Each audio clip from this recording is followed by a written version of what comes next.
உங்கள் சில பேருக்கு தெரிஞ்சிருக்கலாம், நான் தமிழ்நாட்டில் வாழ்ந்திருக்கேன், சென்னையில் வளர்ந்துருக்கேன்.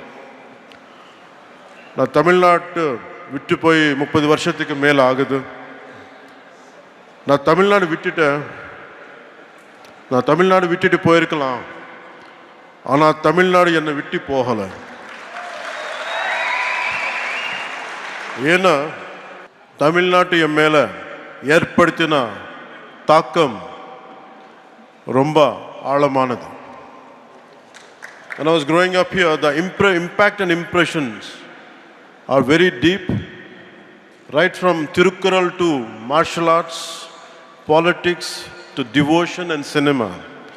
அதனால தமிழ்நாட்டு மேலே எனக்கு ரொம்ப மதிப்பு.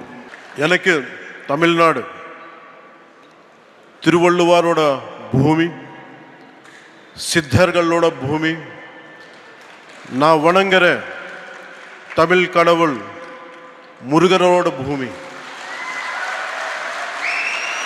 மகாகவி சுப்பிரமணிய பாரதியாரோட பூமி, ஆயிரக்கணக்கான கோவில்களோட பூமி.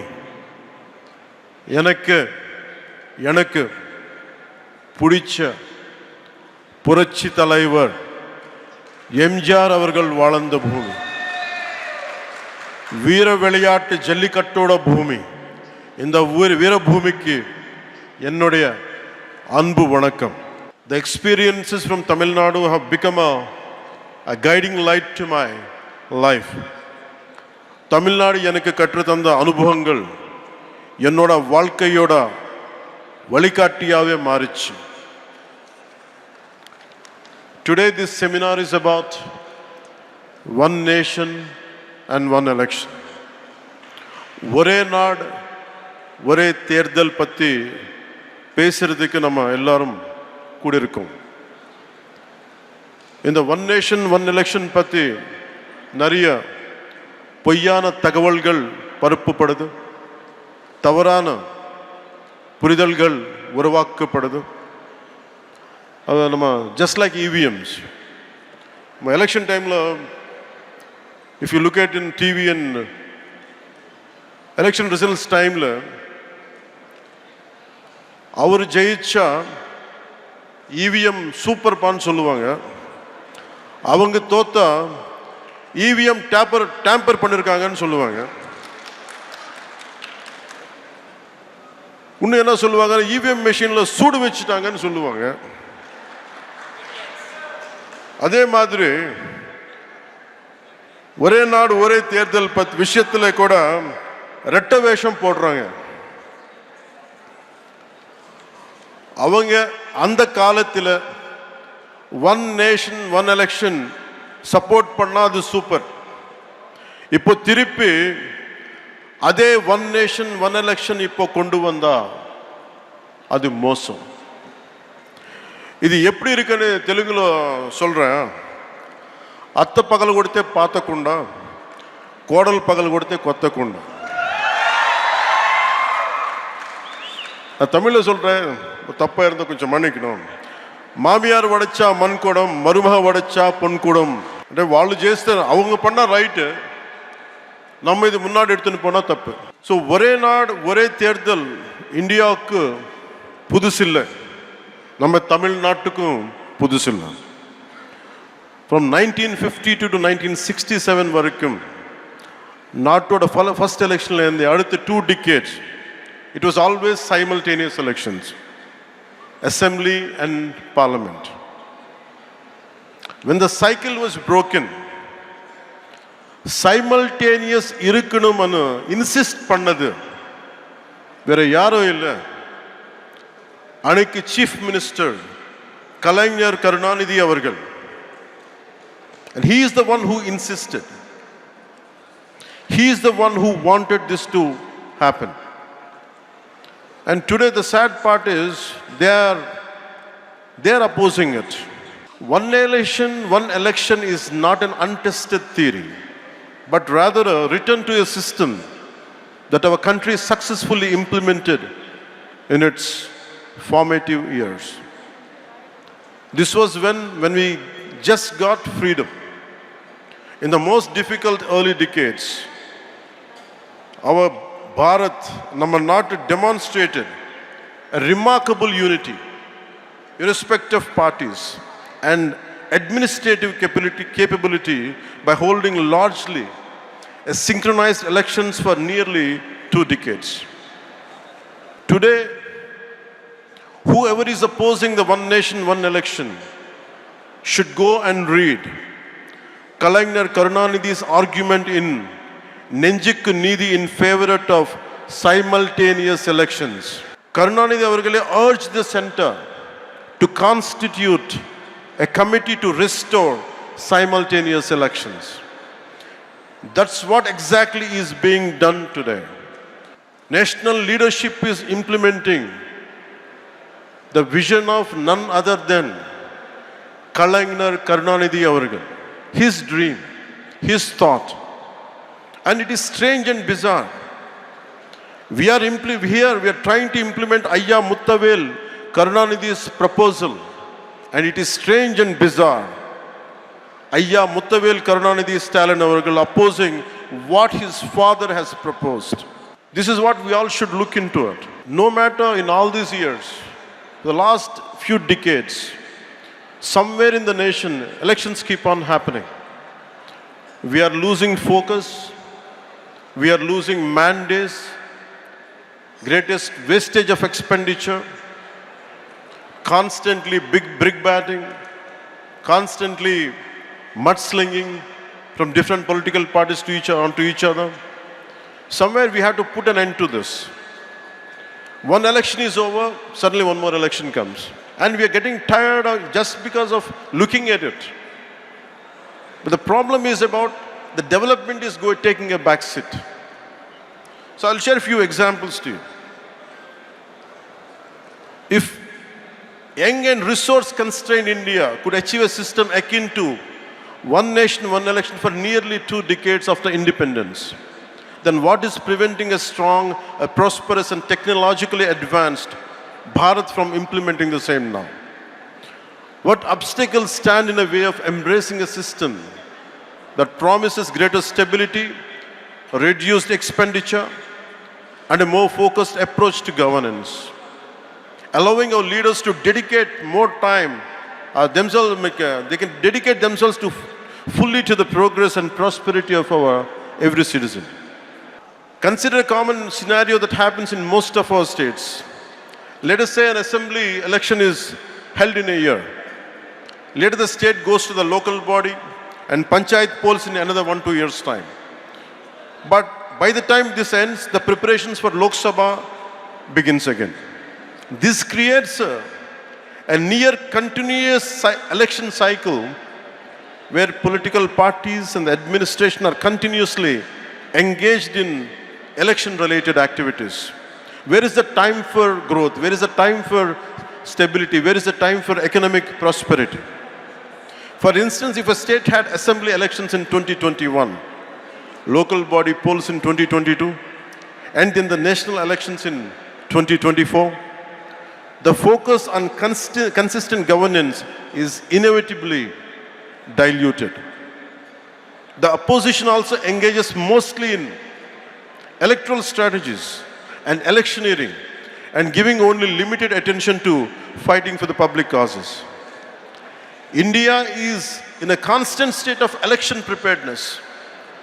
Political parties are almost in a campaign mode, and that is not a good sign of healthy democracy. On average, it is reasonable to say that the elections to the legislative assemblies of at least 4 to 6 states are held every year. With thousands of panchayats and municipalities across the country, elections at this level are a continuous process happening in different parts of the country almost every year. The ruling parties, instead of focusing solely on governance and policy implementation, ruling parties are constantly strategizing for the next election. In the election, ஜெயிச்ச உடனே அடுத்த எலெக்ஷனுக்கு prepare பண்றோம். Formulating populist measures and deploying their leaders for campaigns. This can sometimes lead to policy decisions being influenced by electoral considerations rather than the genuine needs of the people. And the opposition's primary focus often becomes attacking the ruling party and preparing for the next election. Constructive criticism and collaboration on policy matters can take a backseat to political maneuvering and electioneering. And we are going for short-term gains for a long-term risk. And diversion of valuable government resources. Besides time and cost, election means for a huge administrative machinery and logistics, a large number of government employees, including civil servants, police personnel and teachers are involved in election duty, diverting from their regular duties, maintaining law and order, requires additional security forces, and including army. We have become the most expensive democracy in the world. 2024 Indian general elections have emerged as one of the most expensive exercises globally. According to the estimates by the Center for Media Studies, the election cost approximately 16.3 billion, surpassing the roughly 15.9 billion spent on 2024 US presidential election. Furthermore, we consider the cumulative cost of state assembly, municipal and panchayat elections. The financial burden on the Indian economy is substantial, diverting significant resources. So, if we could, the Ramnath Kovind Committee's report suggesting that by implementing one nation, one election could potentially lead to a 1.5 increase in India's GDP, translating to roughly 4.5 lakh crores. If GDP increases, there will be a change in every common man's life. This represents a significant opportunity. This amount could be utilized to create vital infrastructure, build highways, invest in healthcare, education, raise the standard of living for millions of our countrymen. This potential economic gain highlights the urgent need to revisit one nation, one election and reclaim the sources we have been losing for decades. Opposition solitary irupanga. This would challenge the regional parties' leadership. This would harm the federal structure. And I give a very right example for this. Where I come from, Andhra Pradesh, there is always simultaneous elections. In between, but in between after that, from post-freedom to till date, we have simultaneous elections apart from one or two decades. Till recently, till the last elections, we had parliament and we had assembly. Nothing has changed. There were times national parties had lost, and it's more, the recognition is more for regional parties. There were times Congress had lost, TRS came in Telangana. There were times BJP had lost, and Telugu Desam or some other parties came. It's always, so there is no strength in this argument. It doesn't hold any water. And people also have become, if you look at Odisha elections in 2019 and 2024, if you look at the Odisha example, people opted for the regional party in Odisha and they opted for parliament for center, for BJP. So we are questioning the people's integrity. We are questioning the people's smartness. It is people who decided to be here. It is not us. It is not political leaders. One nation, one election is the will of the people of this country. We, all the political leaders should be, who is opposing it, should be aware of it. DMK and India Alliance and their partners argue one nation, one election is anti-federalism. If it is really so, why did Kalaignar Karunanidhi avargal has supported it, whom they look upon him as a fighter for federal rights, and he did not see it as an anti-federalism? They agree that the simultaneous poll will benefit national parties, not regional parties. And I have told you the examples. In Odisha it was different. In Telangana it was different.